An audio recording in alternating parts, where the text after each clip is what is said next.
وبلغ رسوله النبي الكريم ونحن على ذلك من الشاكرين والحمد لله رب العالمين. إن أحسن الحديث كتاب الله وخير الهدي هدي نبينا محمد صلى الله عليه وسلم وشر الأمور محدثاتها وكل محدثة بدعة وكل بدعة ضلالة وكل ضلالة في النار ونعوذ بالله.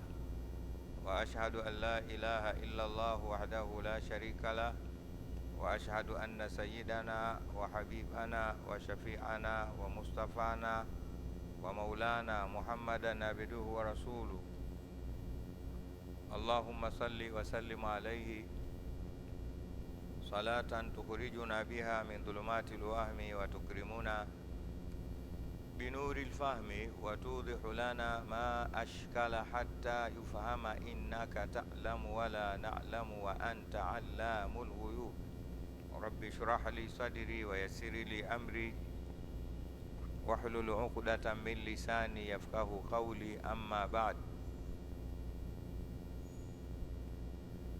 اللهم اجعل القرآن العظيم ربيع قلوبنا وشفاء صدورنا وذهاب أحزاننا وكفارة لسيئاتنا ونور اللهم به بصائرنا وأبصارنا واجعله حجة لنا لا حجة علينا يا رب العالمين.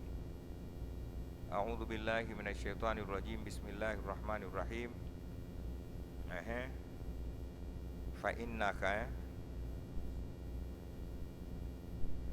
leo tutasoma aya za muanasa. Kuna aya zipo katika Qur'ani nyingi zinaitwa ayatul muanasa. Jana tulisoma ayatul kauniya. Aya al-muanasa ni zile aya zenye kubeba maelekezo ya Mwenyezi Mungu kuja kwa Mtume Muhammad sallallahu alaihi wasallam au kwa waumini za kuwashusha pumzi, kwamba kuwa apologize. Zile aya zinaitwa ayatu al-muanasa, aya za maliwazo. Inajulikana wazi malengo ya Mtume Muhammad sallallahu alaihi wasallam na waumini ni kuona watu wote wamekaa ala tariqi mustaqim, wanaishi vile ambavyo Allahu subhanahu wa ta'ala yuwataka. Kila mmoja anapenda kuona watu wake wamenyooka, si ndivyo? Na ili watu wake wanyooke, lazima awe na juhudi ya kuwanyoosha, kuwahangaikia, kuwapigania, kuwapambania ili wafike katika huo mnyooko au mnyoosho. Sawa, hilo ndio lengo, kwamba tupigana ili uone mwanao katulia. Sawa au mwalimu uone wanafunzi wako wote wameelewa, wanafahamu, wanafaulu mitihani. Ndivyo sivyo? Sasa ikatokea hawafikii hapo, wewe unajisikiaje? Unajisikiaje? Anakuja mtu anakushusha pumzi kukwambia ndio mambo, ndio watoto, ndio sawa. Au wakati mwingine mtu mwingine anakuambia usijali, Mwenyezi Mungu atawaongoza, wewe sio mwenye kuwaongoza watu. Mwenye miongozo mwenyewe ni nani? Allah subhanahu wa ta'ala. Wewe fanya kazi yako tu, usiache kufanya kazi yako. Maneno haya ndio yanaitwa inas, al-inasu kwa lugha ya Kiarabu, maliwazi, na zipo nyingi katika Qur'ani. Iko maalumu, inajulikana na watu wote.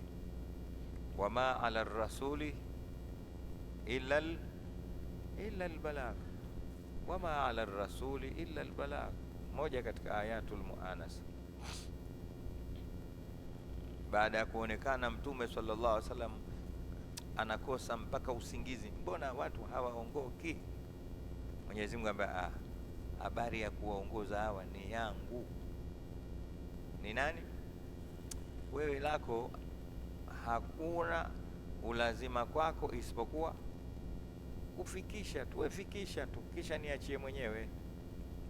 Tunaelewana? Tunaelewana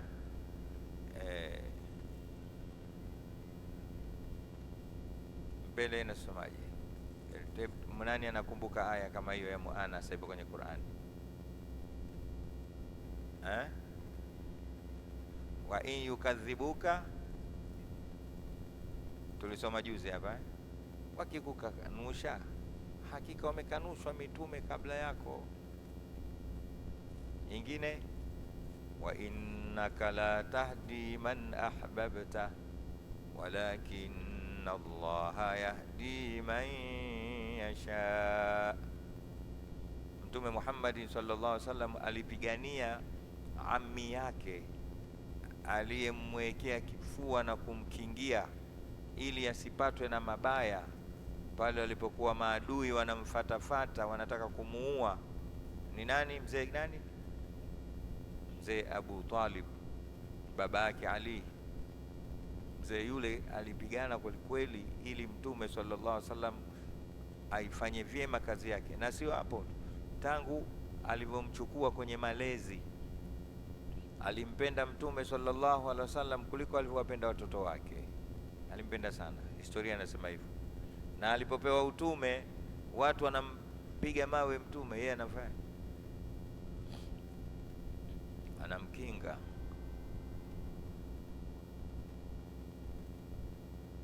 Sawa, lakini mzee huyu hakusilimu, kaupigania Uislamu lakini hakusilimu. Anakaribia kufa, Mtume sallallahu alaihi wasallam anamwambia babake, tamka shahada. Anaambia nataka, lakini naogopa. Unaogopa nini? Watanicheka Makuraishi wenzangu kwamba nimefuata mambo ya mtoto. Baba, mimi sio mtoto tena katika hili, mimi mkubwa, mimi mjumbe wa Mungu. Ambia Muhammad, wewe endelea na kazi yako tu, mimi bwana. Anakufa Mtume sallallahu alaihi wasallam, aliumia sana. Mwenyezi Mungu akamletea muanasa, akamwambia wa innaka la tahdi man ahbabta walakinna Allaha yahdi man yasha. Muhammad, wewe huna uwezo wa kumuongoza umtakaye. Mwenye kazi hiyo mwenyewe ni nani? Allah. Wewe kazi yako ni kufikisha, usilie. Huyo hakuandikiwa kuongoka. Ile wa innaka la tahdi man ahbabta, ule unaitwa muanasa. Kule akaambiwa katika suratul Kafi, wala'allaka bakhi'un nafsaka ala atharihim in lam yu'minu bihadha alhadithi asafa. Na kuona Muhammad unakaribia kujiua kwa kuwafuatilia hawa. La'allaka bakhi'un nafsaka ala atharihim in lam yu'minu bihadha alhadithi asaf. Niachie mimi hao au niachie mimi? Wewe fanya kazi yako tu, nimekutuma kuelekeza, elekeza. Usirudi nyuma. Ukiamka asubuhi, waambie watu qulu la ilaha illa Allah Muhammadur Rasulullah, waambie hivyo.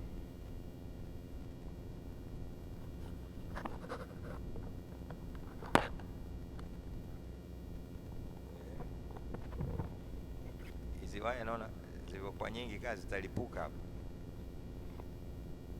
Sawa, wewe fanya kazi yako. Tunarudi kwetu sisi sasa, mimi na wewe na wengine. Sawa, maelekezo anapewa Mtume Muhammad sallallahu alayhi, lakini mimi na wewe vile ndio tunapewa khitabu nabii, khitabu li ummatihi. Ndio kanuni inavyosema, khitabun linabii, khitabun, anaposemeshwa Mtume sallallahu alaihi wasallam ndipo wanaposemeshwa watu wake. Kwa hiyo na nyinyi vile vile kuna wakati mnaumia kwa kutaka kuwaona watu wenu wote wamefanyaje, wamenyooka. Endeleeni tu kufanya kazi, lakini mnyooshi mwenyewe ni nani? Turudie tena hapo, sisi tuendelee kufanya kazi yetu, lakini mnyooshi ni nani? Mara ya tatu. Tuendelee kufanya kazi yetu, mwenye kuwaweka sawa watu ni nani? Tena wala usiwalazimishe, tumia maneno mazuri, laini, mepesi. Hivi kulikuwa na mtu wa hatari kuliko Firauni. Watu wote walimkufuru Mungu, lakini Firauni alimaliza, alijiita Mungu. Alisemaje? Ana rabbukumul ala. Mwenyezi Mungu anamwambia Musa, nendeni kwa Firauni wewe na ndugu yako, faqula lahu qawlan layina, kaongeeni naye maneno laini. Ikiwa Mwenyezi Mungu anamwambia Musa na ndugu yake, kwa huyu aliojiita Mungu, faqula lahu qawlan layina, je, kwa yule tu alovuta bangi? Nyie watu mnanisikia vizuri ha?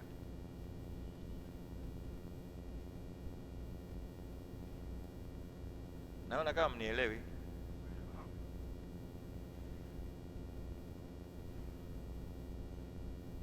Nirudie.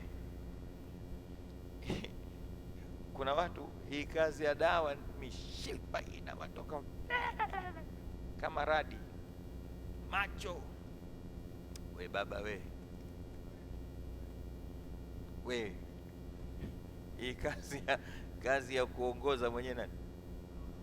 We sema tu, tena sema kama unakula askrimu, taratibu, bembeleza. We timiza wajibu wako tu. Huyu bwana akajiita Mungu,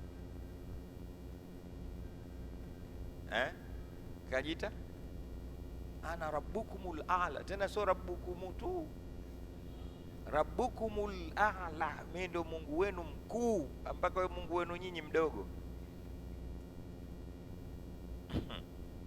Unakasirika kisha unajua aya 5 tu makamasi yanakutoka. Sawa, idhhaba ila firauna innahu faqula lahu qawlan la'allahu yatadhakkaru au yakhsha.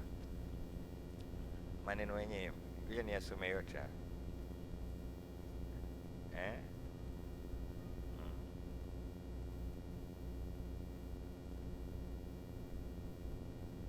Jamani, Mwenyezi Mungu kwanza mtakuwa mjue ni mtu mpole, yani sio mtu Mwenyezi Mungu sio mtu, lakini ni mpole sana. Ikiwa anawatuma watu hawa Musa, unajua Musa alikuwa mkali, ndio maana kaambiwa maneno haya. Musa alikuwa ni mtu mwenye jazba. Kumbuka hata ukisoma kuna baadhi ya aya uone ndio anamsemesha Mungu, rabbi innaka ataita firauna wa malaahu zinatan wa amwalan rabbana liyudhillu an sabilik rabbana qmis ala qulubihim washdudhum fala yu'minu hatta yarau al'adhaba Hapo ndo anamwambia Mungu, Mungu wewe vipi? Wewe ndo umempa uwezo Firauni, innaka ataita firauna wa malaahu zinatan wa amwalan rabbana liyudhillu. Yani Mungu wewe umempa hivi vitu ili atumie, alafu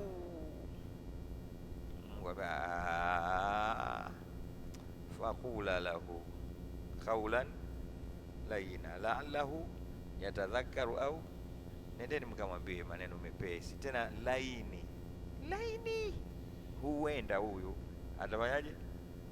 Sasa ndio bwana mmoja akasema, ya Rabbi, fa idha kana atfuka lilladhi qala li nafsihi annahu rabbuna al-a'la fa kaifa atfuka lil-'asi.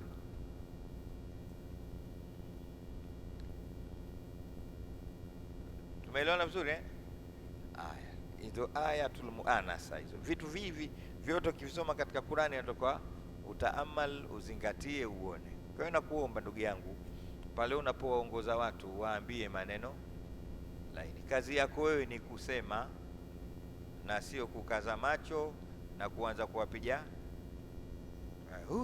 motoni. Usimtie mtu motoni, usimuingize jikoni, tuacha motoni. La ikraha, tusome wote, la ikraha fi dini qad tabayyana rushdu faman yakfur bitaghuti wa yu'min billah faqad istamsaka bil'urwatil wuthqa la infisama laha wallahu samiun alim. Mwenyezi Mungu awabariki sana. Yani tuwe tuna kariri Qur'ani, ndio kitabu chetu tumeletewa na Mungu subhanahu wa ta'ala, tukisome tukijua. La ikraha fi dini, hakuna kulazimisha katika kuingia kwenye dini. Sio maneno yangu na pia sio hadithi ukaitafutia udhaifu na usahihi. Kulazimisha, la ikraha, simlazimishe mtu, simlazimishe. Qad tabayyana rushdu min al-ghayy, tayari uongofu ushadhihirika na uovu ushadhihirika.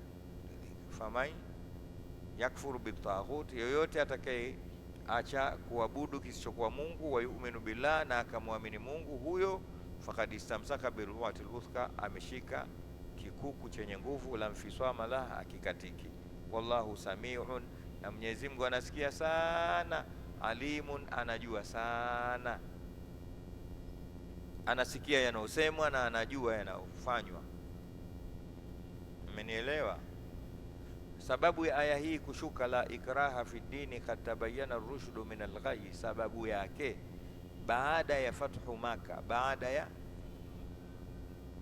Mtume Muhammad sallallahu alaihi wasallam kashai fatihi Maka, amekaa na baadhi ya sahaba zake time za jioni kama hivi, mara kaona vumbi linatoka upande wake huku wa mashariki linakuja hivi, piga macho kakuta mzee mmoja kipande ana nguvu, kawakamata watoto wake wawili, mmoja huku mmoja huku, anawaburuza, anakuja nao mbele ya Mtume.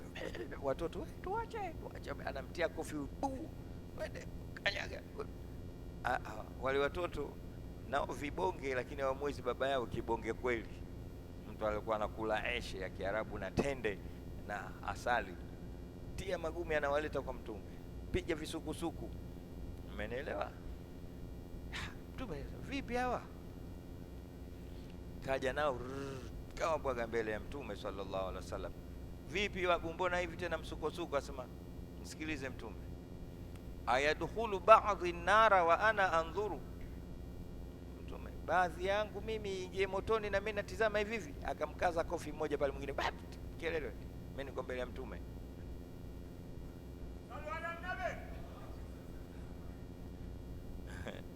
Nata ujinga hapa huyu Mtume. Vipi babu, mbona kunguta? Sababu mbavu anataka kuingia motoni na mimi niko haya. Haya, semeni shahada mbele ya Mungu. Haya, mbele ya Mtume, letoeni shahada. Anawalazimisha faje. Kabla hajatoa shahada, Jibril anakuja na hiyo, la ikraha fi dini qad tabayyana ar-rushdu min al-ghayy faman yakfur bit-taghuti wa yu'minu billah faqad istamsaka bil-urwatil wuthqa la infisama laha wallahu samiun alim. Sadaqallahu alazim. Ndio inashuka, hakuna kuwalazimisha. Watoto wataka kisilimu hapo, itakuwa wamesilimu kwa lazima. Waache wenyewe watumie akili, wachakate, wamtafute Mwenyezi Mungu kwa vipimo tunavyoviona katika ayatul kaunia kama zile tulizosoma. Wenyewe wasema ashhadu an la ilaha illa Allah. Hao wakisilimu hapo itakuwa wamesilimu kwa nguvu zako. Mnanisikia hivyo? Nyie mnaishi mitaani huko, Magomeni mwenzangu, mnanisikia? Hamjanisikia? Mmesikia vizuri? Siku moja Saidina Ali bin Abi Talib wakati wa khilafa yake, wakati wa alikutana na kituko, na wewe kisije kikakukuta kituko hicho.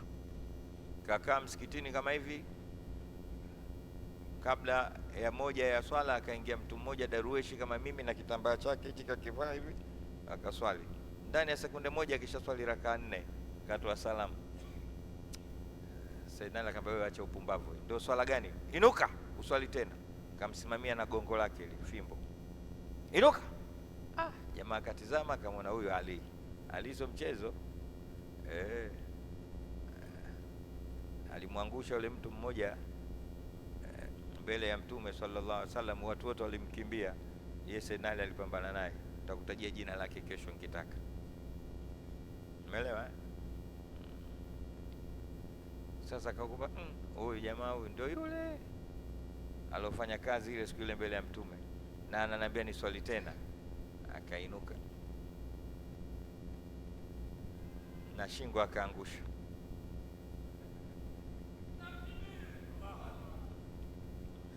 Taratibu mpaka salamu katoa kama ile yako ina kibega kabisa.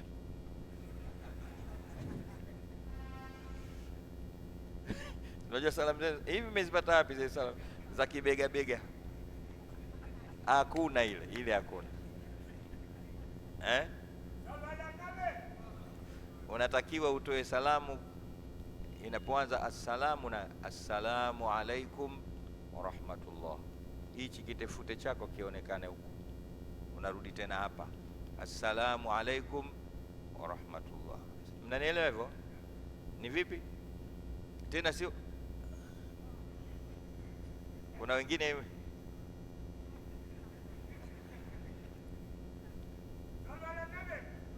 hatujasoma fikiri.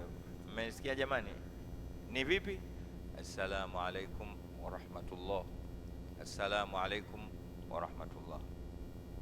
Sawa? Hakuna kuzungusha kichwa wala kubenua mabega. Basi yule bwana alifanya vita taratibu ile mpaka katoa salamu. Alipomaliza Saidina Ali akamfuata, niambie, katika hizi swala mbili, ile ya mwanzo na hii ya sasa, ipi sawa sawa? Akamwambia, Ali, nikwambie ukweli, ile ya mwanzo ile ndio ya Mwenyezi Mungu, hii ya pili ya gongo, ili gongo lako ndio hii. Ali akakumbuka video sasa, basi bwana, tumsalie Mtume Muhammad. Umeona, anamwambia hii ya pili ilo bakora na kujua, lakini ile ya mwanzo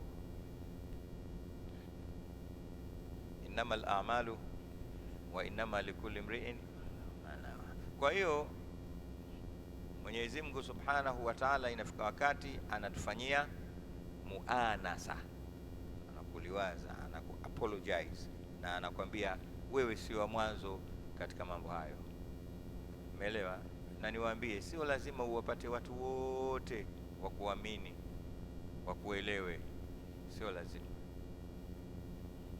Wewe omba Mungu akupatie japo mtu huyu anakutosha sana, japo mtu huyu anatosha. Kama kweli kuna mtu mmoja tu ametamka shahada kikweli kweli kwa ajili ya wewe, ndio ulomsaidia, umemfahamisha mpaka akaelewa, akatoa shahada ya kweli na akaishi Kiislamu kwa ajili ya wewe, huyu mmoja anakutosha. La an yahdiya Allahu laka rajulan wahidan khairul laka min humurin na'am. Watu wanasema min humuri ni'am, min humuri naam, ndio jamu yake ile. Sawa, anasema ikiwa Mwenyezi Mungu Subhanahu wa Ta'ala amejalia kwa ulimi wako wewe, akamuongoza mtu huyu mmoja, kakusikia wewe, akamwamini Mungu kwa sababu ya neno lako, khairun lak, ni bora kwako, min humurin ni'am, kuliko ngamia 100 wekundu. Ngamia 100 wekundu. Wakati huo anazungumza na wafugaji. Mtu ngamia wekundu sio kawaida bwana, na mtu akiwa na ngamia mwekundu mmoja tu, yeye ndo rich on the top. Sasa Mungu akupe 100. Kwa sasa hivi tunafananisha na nini?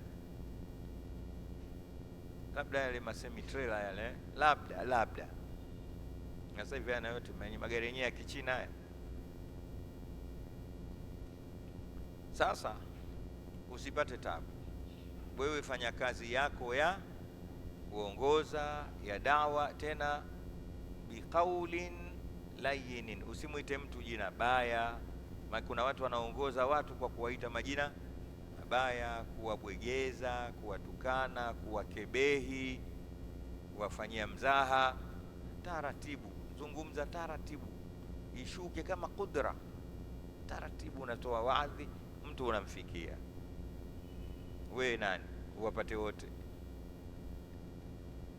Nuhu alayhi salam ameishi miaka 1380, umri wake 1300 na miaka 950 kalingania watu, tena laila wa nahara, kama alivyosema mwenyewe, rabbi inni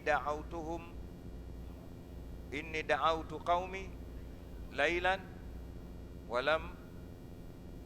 walam yazidhum duai.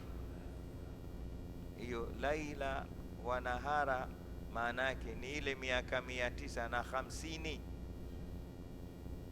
Mola, mimi nimewalingania watu wangu usiku mchana kwa muda wa miaka 950, lakini kulingania kwangu hakukuwazidishia chochote isipokuwa kunikimbia na kukimbia wewe. We nani? Siku 2 tu wapate wote, kwa sababu Walidi sana au Athmani Bilali sana kwa kusoma sana Qur'ani, kwa kughani, kwa kufanyaje. We nani? Mimi nani kwamba ufanye kazi? Mimi miaka mingi nawaambia watu, miaka mingi. Je, ushapata miaka angalau 100?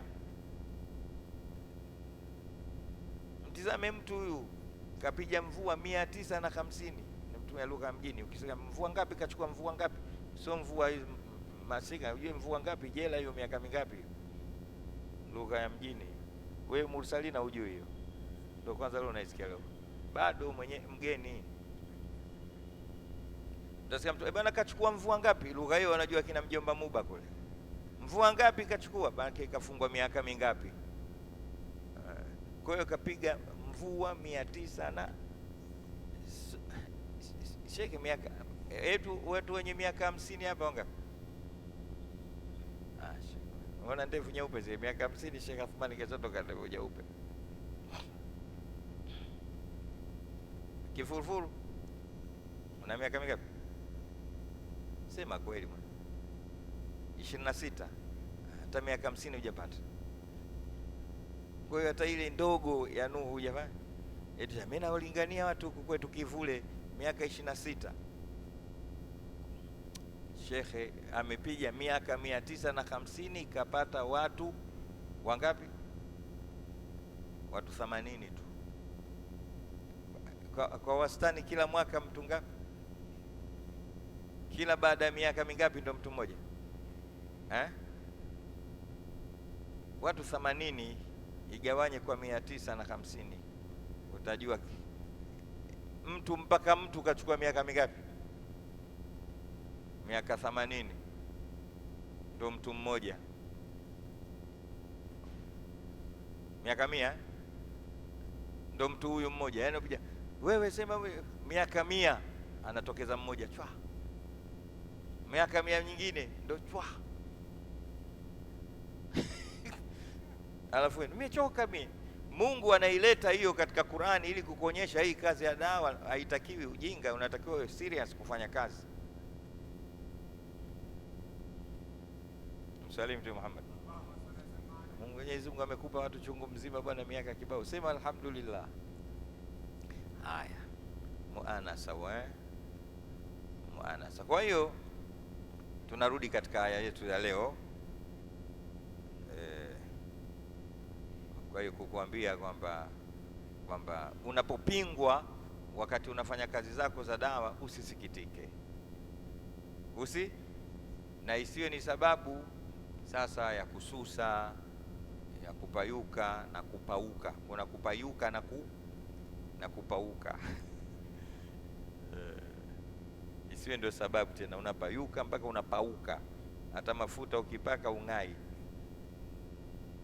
na unaanza mimi basi bwana.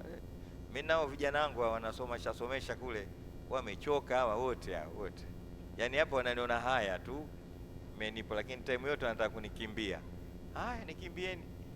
Hawa hapa niko nao kule, wakikaa wananiwekea bunge kuhusu mimi. Huyu jamaa mtu au mtu mwenzenu mie, lakini nayajua haya. Umechoka. Hiyo kuja hapa na walazimisha, na nikimkosa mtu pale ndo wanakuja hivyo. Yule pale mmoja, hebu upo Khalifa, usichoke, habari ndo hizo.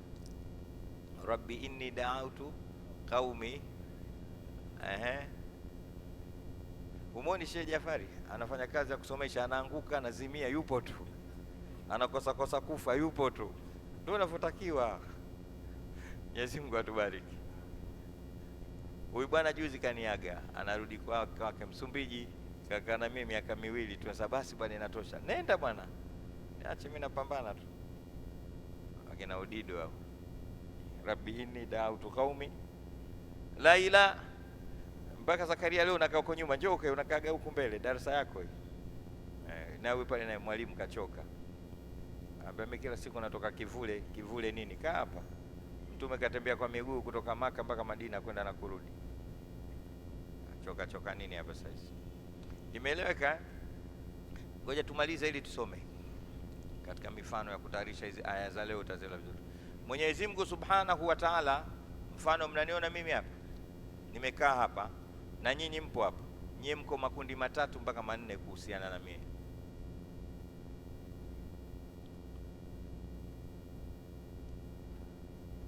Nyinyi hapo mko makundi 3 mpaka 4 kuhusiana na mimi tu nilokaa hapa juu ya kiti hichi. Haya, kundi la kwanza katika nyinyi, kuna watu ni wangu tu, hata kama mimi siwataki, nyinyi mtakuwa wangu tu.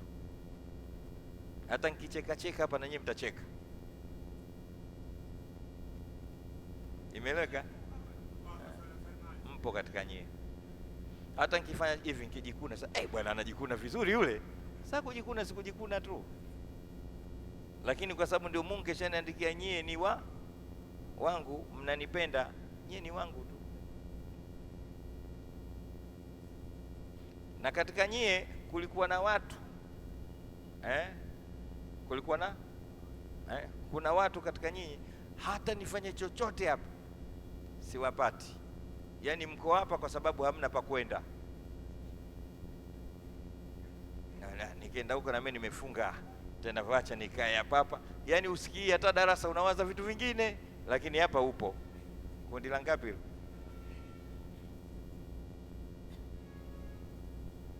Ushajijua upo katika kundi gani katika mawili? Mursalina uko kundi gani? Katika nyinyi kuna kundi lingine ndio hilo.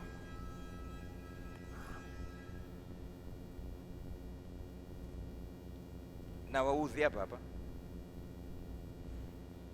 Umeelewa? Mimi nilikuwa namuona wa maana huyu Walidi. Ndio anasema nini? Yaani ukiondoka hapa urudi tena. Mimi naacha shughuli zangu bwana, nimekaa hapa nasikiza upuuzi tu, anachekesha chekesha tu. Yaani ukiondoka hapa kesho uji tena. Kundi la ngapi? Na katika nyinyi kuna mtu alikuwa ananiona mpuuzi kweli kweli, akiniona huko, jamaa mpuuzi huyu, na akiyasikia yale anayosema ndo wao baba. Lakini alivyokaa hapa tukakunisikia sasa, mimi nilikuwa namuona bwege, kumbe wa maana sana huyu. Makundi manne. Mungu anakuandikia watu hao. Kila ukikaa kwenye makundi namba, ndio wewe unaondoka. Uko kundi gani wewe? Ngoja niweke vizuri mtandio wangu. Leo tunasoma ayatul muanasa. Mwenyezi Mungu Subhanahu wa Ta'ala siku zote anakuwekea watu hao. Kuna mtu ni wako hata ukimkataa atabaki kuwa ni wako. Kuna mtu si wako hata ukimtongoza ukamuonga hawezi kuwa wako. Na kuna mtu hakuwa wako kwa kukusikia anakuwa wako. Na kuna mtu alikuwa wako baada leo hakutaki tena. Kila siku kikaa mbele ya makundi, jua una makundi hayo. Tumsalie Mtume Muhammad. Mmenipata Makundi mangapi? Usipate tabu. Atakayekubali ujue ndio yule.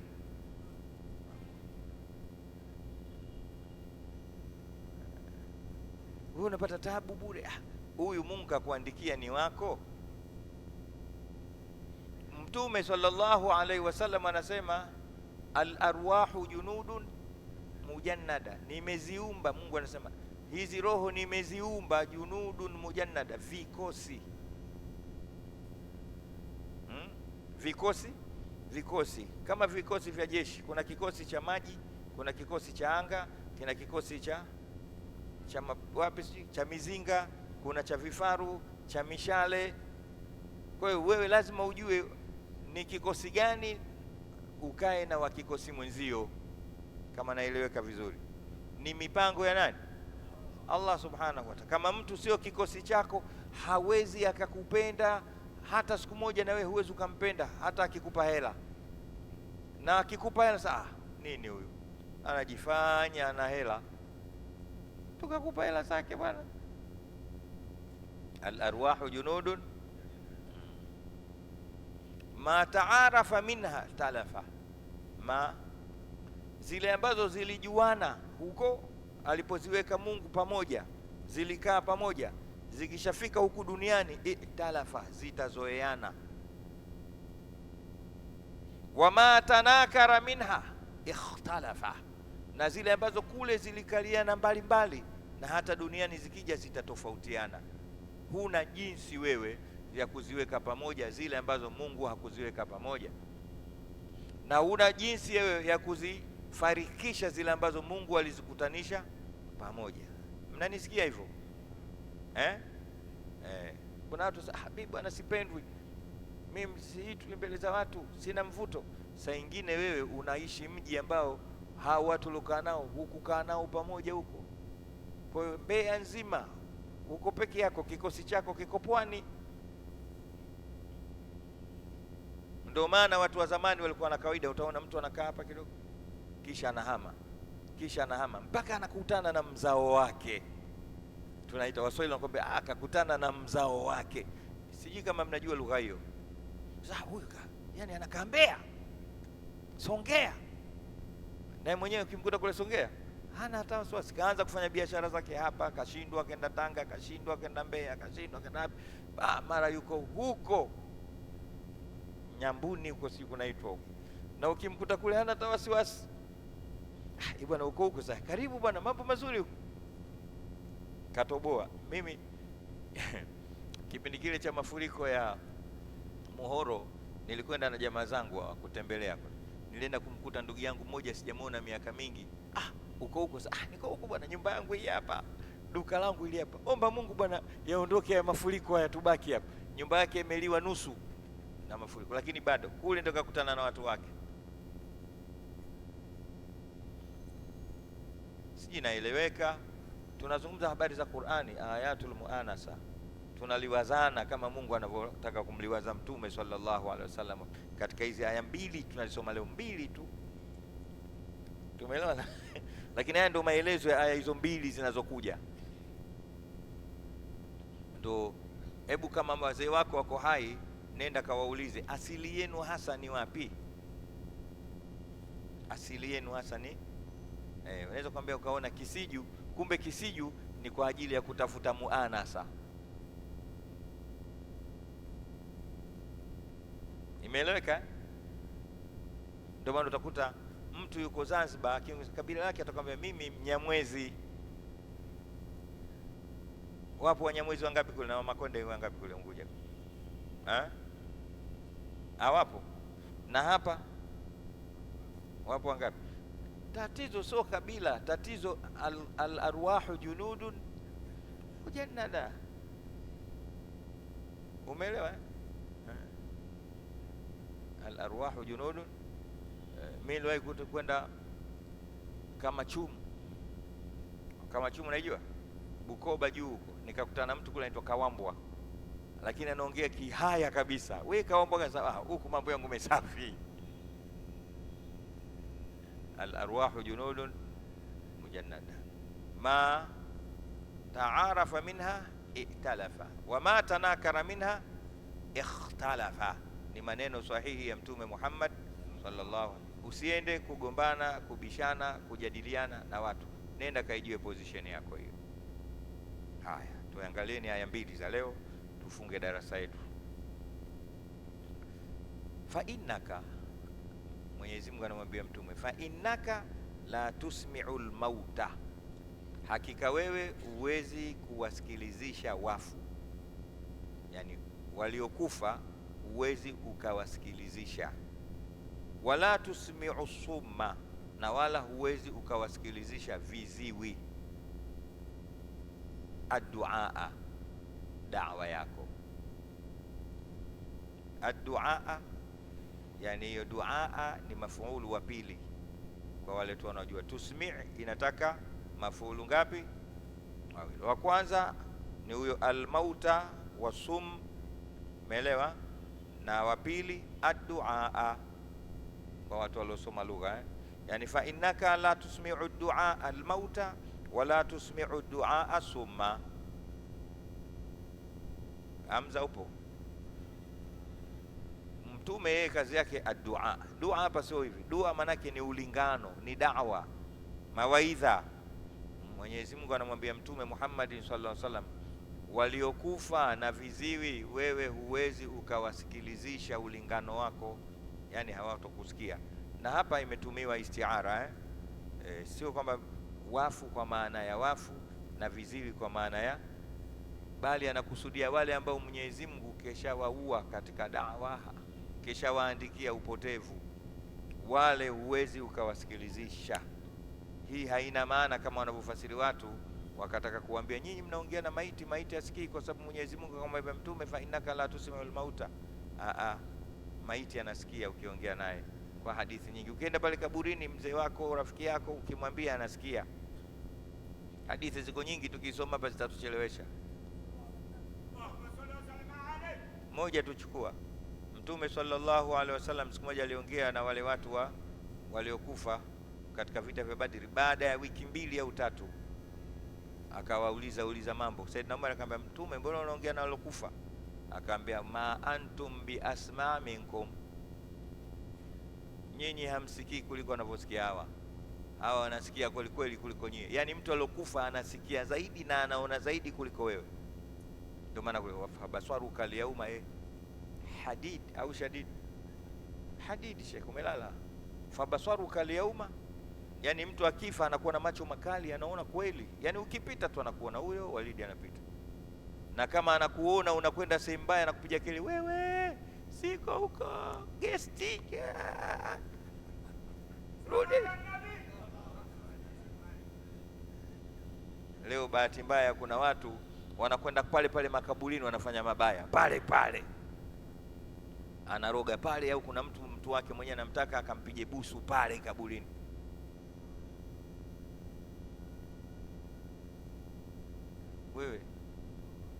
Wewe ujui ukiingia makaburini unasema neno gani? Neno gani unatakiwa useme? Assalamu alaikum dara qaumin wa inna insha Allah bikum. Sasa amani iwe juu yenu. Utamwambia mtu amani juu yenu asiokusikia? Enyi nyumba za waumini, nyinyi mmetutangulia, sisi tunakuja inshallah nyuma. Unaongea na watu wasiosikia, wewe sikichaa? Mtume angekuwa anajua wale hawasikii, angetuambia tuseme maneno hayo? Kwa hiyo hapa almauta sio wale wa makaburini. Almauta ni hawa wafu wanaotembea, ambao Mungu kawapiga mihuri hawasikii mawaidha. Viziwi sio kama ndugu yangu Kombo. Umemwona Kombo yuko hapa? Kombo huyu, Kombo asikii asemi, akaja kosa darasa hata siku moja. Huyu hapa alipo anaona kuliko sisi na anasikia kuliko sisi, na anaona nikisema anacheka. Wewe huwezi kujua. Kwa hiyo hakusudiwi yeye,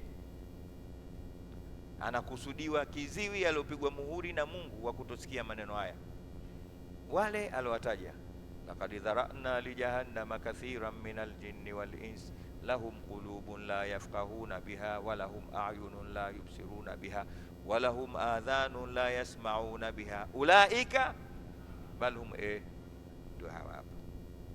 Usijisomee tu ukaja ukatuongopea, ukamkuta mtu anasoma talakini, wewe usimsemeshe huyo asikii. Wewe sio aya hii, tafuta aya nyingine kama unayo. Sikikasirika shauri yako.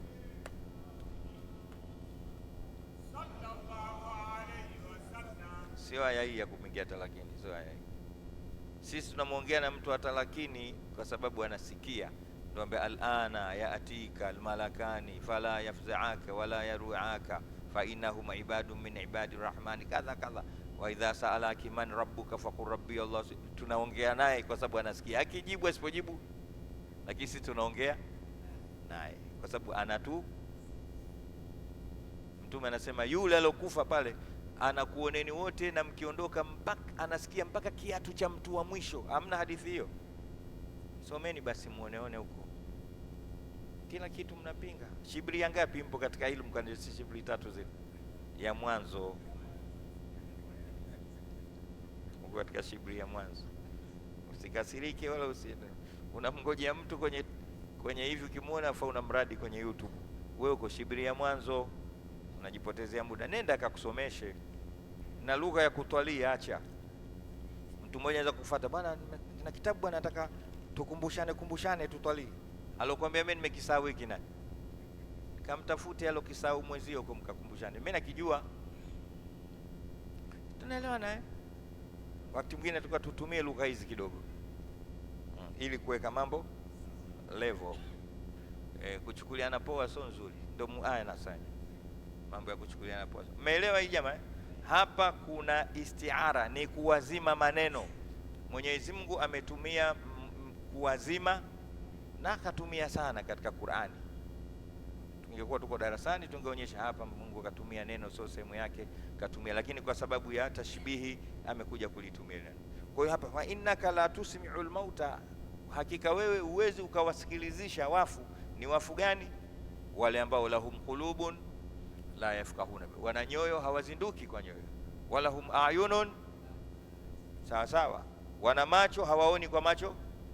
Wala hum adhanun, wana masikio la yasmauna. Hawa ndio wafu hawa. Umeeleweka vizuri? Nakumbuka Sheikh Abdul Hamid Kishki yule mwenyewe wa Misri, sio ndugu yangu kipenzi changu Sheikh Nuruddin Kishki. Sheikh Nuruddin Kishki kwa sababu alikuwa akimkhalidi na kumuiga Abdul Hamid Kishki, na wao kwa kufana naye wakamuita Kishki, lakini yule Nuruddin na nasabu yake ile Kishki imekuja kwa kufananishwa na ndio mfananisho mzuri.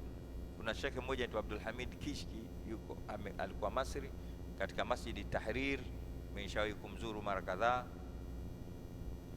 Mungu amrahamu, alipigania sana dini hii mwisho mpaka serikali ya Masri wakati wa Gamal Abdel Nasser hakadha au Mubaraka, mmoja katika hao nimesahau, aliwahi kumfungia ndani. Alimfungia ndani asitoe mawaidha nje, akamfungia. Na hata wakati sisi tuko kule katika baadhi ya kozi zetu tulikatazwa baadhi ya wanafunzi kwa mambo ya kisiasa, tusiende kuswali pale Masjid Tahrir. Sasa Kishki wetu huyu wa Dar es Salaam amefananizwa na Kishki yule kule na ndio mfananizo mzuri. Kuna watu hapa wanafananizwa na Kajole, inakuwaje sasa? Kuna mtu hapa anafananizwa na Messi, kuna mtu anajifananizwa na James Bond hapa. Fananizwa, tafuta jina la watu kama wale, kama ndugu yangu Kishki. Mungu amfanyie wepesi katika kazi zake za dawa, nampenda sana, ni mtu anajitoa kwa ajili ya Uislamu. Nafikiri wote tunamuona. Ndivyo unavyotakiwa, vile unatumia umri wako vile kwa ajili ya umma. Sasa Kishki yule huyo Mungu alimuumba kipofu, haoni kabisa umri wake wote, lakini alihifadhi Qur'ani yote akiwa na umri wa miaka 5. Hata leo ukienda katika YouTube andika tu Sheikh Abdul Hamid, usikize vitu vyake. Mwanachuoni fasaha, mwanachuoni anafanya kazi kweli kweli. Sasa na sana alikuwa upande wa Muslim Brotherhood, Jamaatu Ikhwanul Muslimin.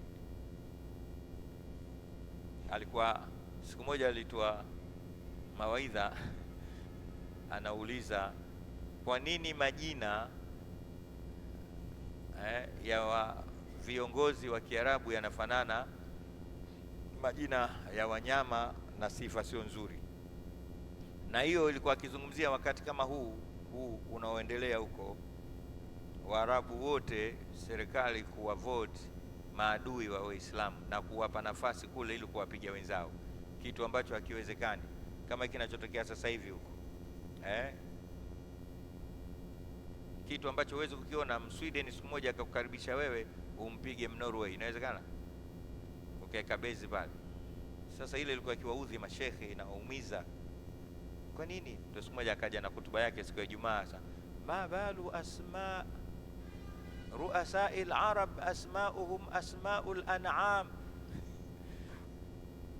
Sasa imekuwaje majina ya viongozi wetu wa Kiarabu yanafanana na majina ya wanyama? Wakati huko kuna rais mmoja anaitwa Fahdi. Unajua Fahdi nani? Simba. Numeir, chui. Muhammad Kadhafi, mtu muongo sana. Sasa alikuwa anataja majina kama mengi kayateremsha. Kuna mwingine yule wa Syria alikuwa anaitwa Asad, umeelewa? Simba vile vile. Sasa inawezekana haya majina ndio yanatudhuru sisi.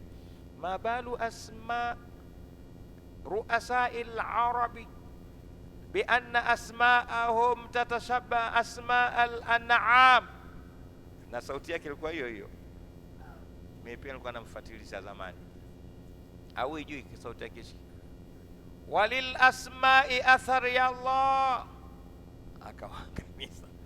Akatokea mmoja katika wale viongozi akasema, mwacheni huyu bwana, mtu wenyewe kipofu. Kaona ndio anafanyaje, anamjibu Kishki. Wenzake wote wakapata muanasa, kumbe tunaongea na nani? Akaibuka na haya hii, anaambia Mwenyezi Mungu anasema katika Qur'ani, la ta'mal innaha la ta'mal absar walakin ta'mal qulub fi sudur. Ambia wajinga wakubwa. Mungu akisema vile, mimi kweli kipofu, lakini sio kipofu wenu nyinyi vipofu wa moyo, mna macho lakini hamuoni. Akakunguta na ile laqad dhara'na li jahannama kathiran min aljinni wal. Kwa hiyo tunasoma maneno haya hapa, wametajwa maiti na wametajwa viziwi, lakini sio maiti unayemjua wewe alokuwa makaburini au alokuja kuzikwa, lakini pia sio kipofu yule unayemwona anatembea kwa kushika fimbo, au kiziwi yule asiosikia kama ndugu yangu Kombo hapa, kipenzi chetu. Tumeelewana? Na safari hii nataka darasa hili kwa mapenzi ya Mwenyezi Mungu tumfanyieni chochote huyu bwana Kombo, tumfanyieni. Mimi huwa sipendi vitu kama hivi, lakini kwa ajili ya Kombo huyu tusiondoke darasa hii tukaifunga bila kumtengezea sikukuu yake. Hamuoni miujiza? Mtu hasikii hasemi, lakini anahudhuria darasa siku ya kwanza mpaka ya mwisho na miaka yote. Zawadi Mungu atupa hii, mnaelewa? Mimi nikiongea naye tunaelewana kila, na hapa ananielewa, yani anasikia neno baada ya lingine hii darasa hii. Sasa tumtengenezeni sikukuu, mtu atakayekuwa na 500, 20, laki tumpe. Mtanipa mimi, nitampa. Tusemeni inshallah, tusemeni inshallah, tusemeni inshallah. Msisahau basi, huenda mimi nikasahau. Tumeelewana? Haya, kwa hiyo turudi, fa innaka la tusmi'u al-mauta wala tusmi'u summa ad-du'a, hakika wewe Muhammad huwezi ukawasikilizisha wafu wala huwezi kuwasikilizisha viziwi ad-du'a, ulingano. Sawa? Idha wallau mudbirin, watakapokupa mgongo hali ya kuondoka, yani pale watakapokuwa hawakutaki kukusikiliza wewe, endelea kufanya kazi yako, sio mwenye kazi ya kuwasikilizisha watu. Taslia hiyo Akasema wama anta bihadil umi ala dhalalatihim, na wala wewe sio mwenye kuwaongoza vipofu katika upotevu wao. Umeelewa? Kataja viziwi na mukabala, imeeleweka? Akamwambia in tusmiu, hakika, innahu manaki au innama anta do in litakfif, hakika wewe tusmiu, unawasikilizi, hakika wewe huwasikilizishi. Hii ya nafi, in ya nafi, in. Sawa, ngoja tuione, sinacho kitabu hichi ya nafi, na hii hapa naiona. Umeona? In, huwasikilizishi wewe, illa man yu'minu biayatina, isipokuwa wale wenye kuziamini aya zetu, fahum muslimun, hao ndio wenye kusilimu. Mwenyezi Mungu atujalie katika hao. Allahu wa rasuluhu alam bisawab. Nimeamua aya hizi nizitolee maelezo mengi, aya mbili tu zinatutosha inshallah, kwa sababu zilikuwa na maelezo hayo, hatukutaka kuzifinya. Tumeelewa? Na kusoma ni kuelewa, sio kumaliza kitabu. Kuna kusoma sana na kuelewa sana. Nzuri ni kuelewa sana. Kusoma sana sio hoja. Soma kidogo lakini elewa sana. Tizama hata hii Qur'ani, Mwenyezi Mungu anasema faqra ma tayassara, soma kiasi tu kitakachokuwa pesikia wewe, ili upate kukizingatia. Ama kuzingatia ndo uzingatie sana, kusoma japo aya moja tu, lakini zingatia. Awalam yatadabbaru, awalam yatadabbaru alquran am ala qulubin aqfaluha. Kwa hiyo katika mazingatio hakuweka kiasi, kuzingatia uzingatie sana kwa ujumla. Tumeelewa na kilemba hichi Jafari kanipa ni vai, basi kinasumbua, mimi sijazoea sababu ya Jafari. Jamani, tumemaliza darasa letu leo. Kuna swali babu hapo? Haya, ulizi. Hamimu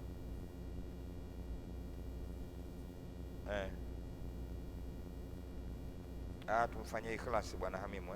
Haya basi, bwana ana swali lake kule, maana kidole kilikuwa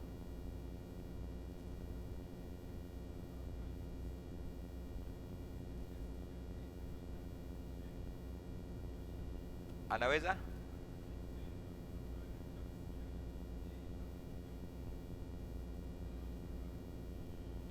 yeye, kama yeye anaweza akakuombea, yeye hawezi, lakini Mungu anaweza kuiona nia yake. Swali lako zuri sana. Ndio maana Mtume Muhammad sallallahu alaihi wasallam ana hadithi anasema, waoneni haya wale ambao macho yao hayaendi mbali na nyie. Waoneni haya wale ambao macho yao hayaendi mbali na. Unajua uonaji wa maiti sasa, anaona yani bila ya mipaka, kwa sababu ipo katika maisha mengine, hayatul barzakhia. Hayatul barzakhia hamna mipaka. Ili unielewe, kwa mfano, unaona sisi tuko ndani hapa ya nyumba hii, waliokuwa nje hawatuoni, na sisi hatuwaoni waliokuwa nje. Sisi tunaangalia kwa mipaka. Ukiwekewa kizuizi huoni. Sawa? Maiti pamoja na yote hayo anaona popote, yani kazikwa hapa anaona Tanga.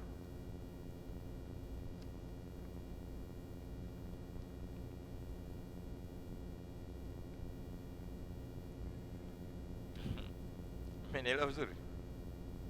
Yani usije so kuna watu wanakwambia mimi nishamaliza bwana, naweza kufanya chochote, nishamzika babangu, nishamzika mamangu, nishamzika shekhe wangu, naweza kufanya, kwamba hawani wanakuona vizuri. Hamna mipaka, hakuna masafa. Yuko hapa anaona Lindi, maadamu wewe ni wake anakuona. Kwa hiyo bwana, unapomwambia maiti kadha yeye anaweza kukuombea. Kwa nini sasa tunaambiwa sisi tujifiche, tumuone haya yeye? Hayati khairul lakum wa mamati, nasema uhai wangu ni kheri kwenu na kifo changu ni kheri kwenu. Maana yake nini? Maadamu niko hai na kukanyeni, na nikifa na kuombeeni Mungu. Na kujibu bwana, Mtume Muhammad sallallahu alaihi wasallam anasema mtu yoyote akipita kaburini, akipita na akalitolea salamu yule maiti aliyokuwa kaburini, Mwenyezi Mungu anafanyaje? Anarudisha roho yake na anarudisha nini? Salamu yake, mpaka uondoke wewe pale. Sasa uone umemsemesha akakujibu. Kwa hiyo atakuwa kazi yake kujibu salamu tu, mengine asemi, itakuwa roboti basi. Roboti manake wanaliseti kuleta chai tu na kujibu how are you, I'm so fine. Ukimuuliza where you come from, ndo ajui sasa, kwa sababu hawaja field ile. Lakini yule ni mtu. Assalamu alaikum, ya kama huyu Hamimu huyu anauzikwa leo saizi kule, ukienda sasa hivi atakujibu. Wallahi jana tulizungumza masala kuhusiana na ilhamu na nikasema sana usipinge. Hata wewe unaweza kukutana na mtu wa ilham. Nikaeleza vile visa vitatu, changu mimi, cha Sheikh Muhammad Ayubu na Sheikh Al-Hadi. Basi Hamimu huyu Abdallah shahidi yangu huyu hapa, na baadhi ya watu nimetoka juzi ile na picha ninayo, tumesimama pale. Abdallah ndio tumesimama wapi? Hebu shika speaker uambie alisemaje. Mbeni speaker msikie ilham. Huyu Hamimu huyu piga picha. Anasema ilikuwaje? Alisema tunapiga picha hizi ni, kasema tupige picha, tupige picha. Huenda picha hizi tukaziposti tukifa, zikapostiwa tukifa, lugha kama hiyo alizungumza. Anasema jamani, atanyia mkuniona mpiga picha na mtu pale juzi, na Alikondo akaja akawa anamtia tabu. Sawa, akamwambia basi Alikondo nipige, maana alikuwa anapiga picha selfie. Ambia shekhe, tupige picha selfie, maana hizi ndo zitakazopostiwa tukifa hizi. Wallahi billahi, sio enzi za kiswahaba. Ikatoka pale akampa bwana, akanipiga. Kwanza alimpa Alikondo, Alikondo akasema mimi sipigi picha, wanampe wape watoto wao. Yeye mwenyewe Alikondo anafanya mzaha, kumbe Hamimu ananiambia mimi nipige picha Walidi, mimi na wewe nakufa mwenzio kesho kutwa. Kashindwa tu kutamka lile neno. Unafanyaje? Niliwahi kuambia mwaka mmoja hapa kwamba mtu yoyote kabla ya kifo chake kwa muda wa siku 40 anajua, lakini je, atatamkishwa? Wanaopendwa hutamkishwa kama wale nilokutajieni jana, wengine kwa ishara kama vile. Na akamwambia Omar Bago anatusomea Qur'ani, niandikie kombe, niandikie kombe, tusomeni class 3 na sisi tupate mwisho kama ule. Bismillahirrahmanirrahim. Qul huwallahu ahadun Allahu samad lam yalid wa lam yulad wa lam yakul lahu kufuwan ahad. Bismillahirrahmanirrahim. Qul huwallahu ahadun Allahu samad lam yalid wa lam yulad wa lam yakul lahu kufuwan ahad. Bismillahirrahmanirrahim. Qul huwallahu ahadun Allahu samad lam yalid wa lam yulad. اللهم اجعل فداء له من النار. اللهم اجعل فداء له من النار. اللهم اجعل فداء له من النار. اللهم اجعل فكاك له من النار ومن عذاب القبر ومن أهوال يوم القيامة. اجمعنا وإياه في دار كرامتك ومسرمتك مع عبادك الصالحين. اللهم ربنا افعل بنا بهم آجلا وآجلا في الدين والدنيا ما أنت له أهل، ولا تفعل بنا مولانا ما نحن له أهل، إنك غفور حليم جواد كريم رؤوف رحيم. ربنا اغفر لنا ولإخواننا الذين سبقونا بالإيمان ولا تجعل في قلوبنا غلا للذين آمنوا ربنا إنك رؤوف رحيم. وصلى الله وسلم على سيدنا محمد وعلى